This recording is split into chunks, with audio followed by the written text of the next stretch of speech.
São 2 da manhã. A casa está em silêncio, você olha para o teto, você já orou, talvez mais de uma vez. Colocou um louvor ali baixinho, tentou respirar mais devagar, mas os pensamentos não param.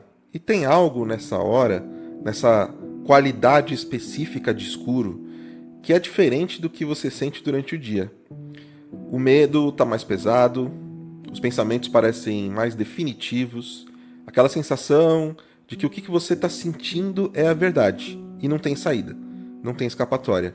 Como se aquele estado fosse durar para sempre, como se amanhã não fosse chegar, como se você fosse a única pessoa acordada no mundo inteiro e o peso fosse só seu.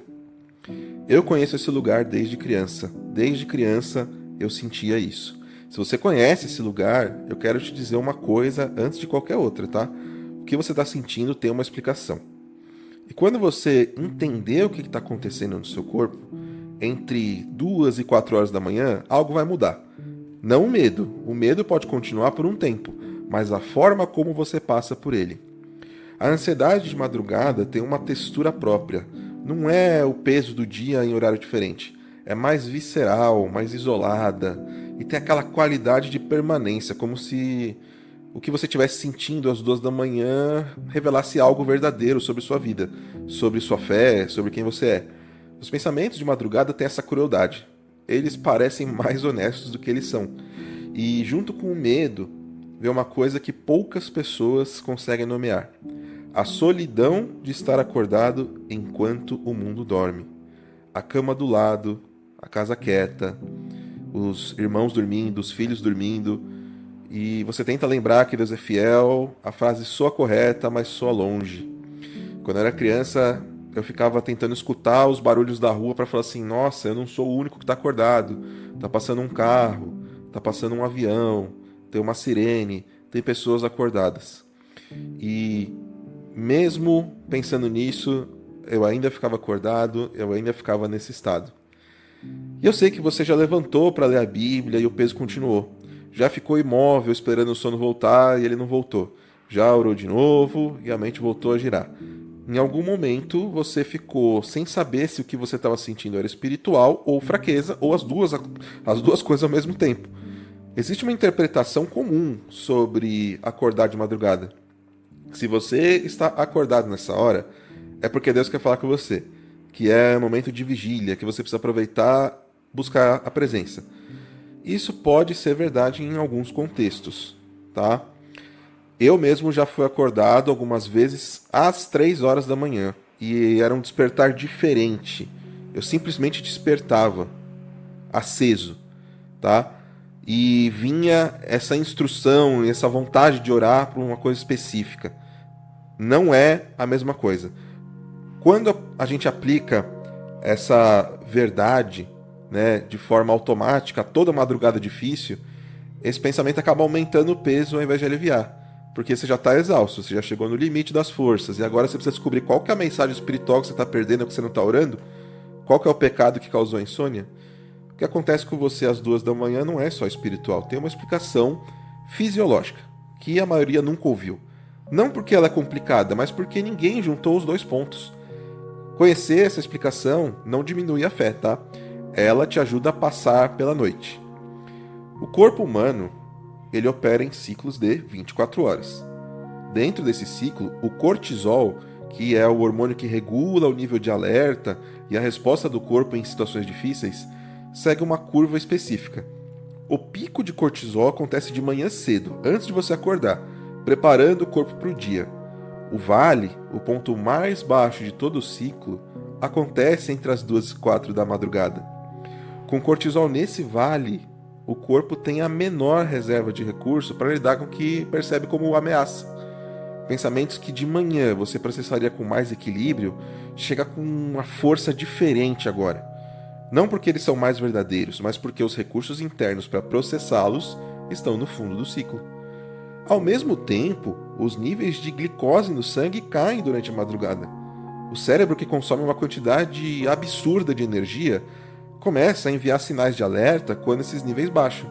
Você não sente isso como fome, você sente isso como uma urgência, com um medo difuso ali espalhado.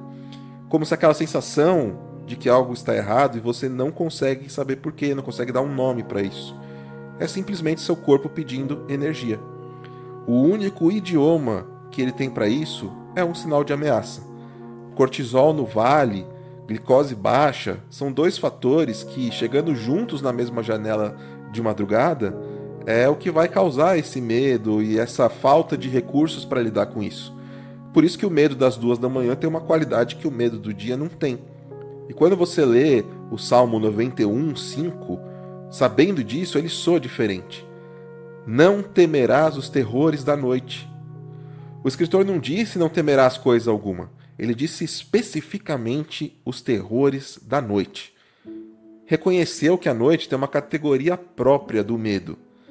E diferente dos períodos do dia, não é um versículo genérico de encorajamento. É uma nomeação precisa de uma experiência real. O escritor do Salmo conhecia esse lugar. E Deus, pelo Salmo, reconhece o que acontece com você às 2 da manhã. Lamentações 3 foi escrito por Jeremias no fundo da maior dor do seu povo. Jerusalém estava destruída, o templo estava em ruínas, tudo que era sagrado reduzido a cinzas. E desse lugar, não de celebração, não de conforto, mas de escombros, ele escreve no versículo 22 e 23: As misericórdias do Senhor não têm fim, as suas bondades não se esgotam, renovam-se a cada manhã. Grande é a tua fidelidade. A manhã prometida por alguém na noite mais longa que conseguiria imaginar. Jeremias não sabia como ela ia chegar, mas ele declarou que ela ia chegar. E essa declaração foi o que ele segurou. O que fazer nessas madrugadas não é lutar contra esse estado.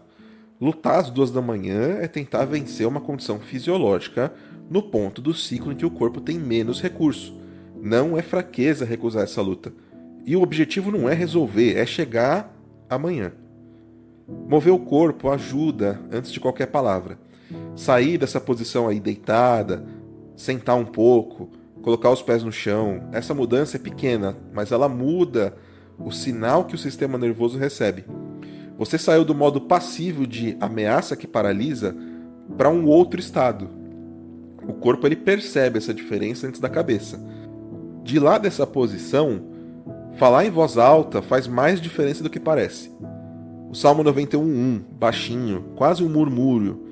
Aquele que habita no esconderijo do Altíssimo, à sombra do Onipotente, descansará.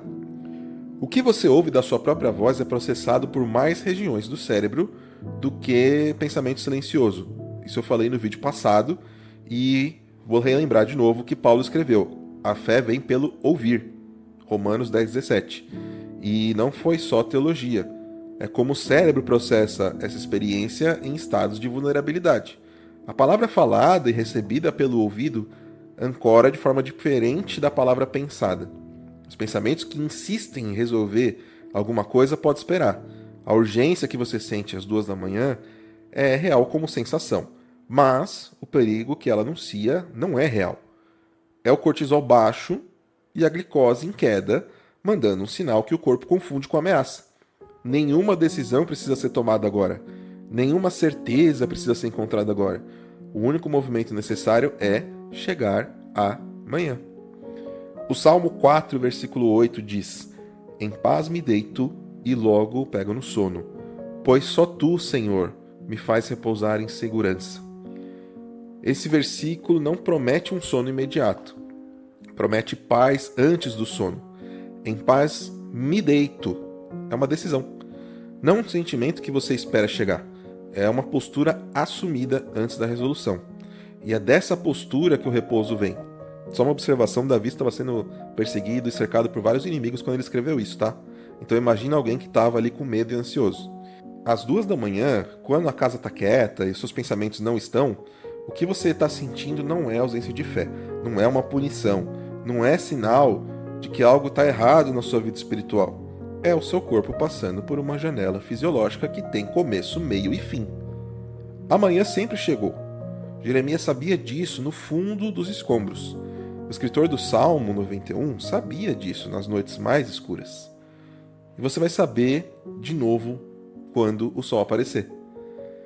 E se você quer continuar nessa jornada de tratar os seus medos e as suas ansiedades baseados na palavra, eu deixei um link aqui no comentário fixado com 7 orações guiadas que vão abençoar você nesses momentos de ansiedade. Lá dentro tem orações que você vai repetir junto comigo e também tem orações que eu vou fazer por você. Você só escuta e no final, se você concordar, você diz amém. Tá? Lá dentro eu também vou te acalmando, vou te ensinando técnicas de respiração que me ajudaram muito, muito na minha jornada e lutando e vencendo a ansiedade. Então, se a gente juntar as duas coisas, a neurociência e a palavra de Deus, é possível vencer a ansiedade, tá? Lembra, Jesus cuida de você, inclusive das suas madrugadas. Que a paz do nosso Senhor Jesus Cristo, Filho do Deus Altíssimo, esteja com você. Que essa madrugada seja tranquila, que você se deite em paz e logo pegue no sono. Um grande abraço, até a próxima. Deus abençoe muito você e que você vença essa luta contra o medo e a ansiedade. Amém.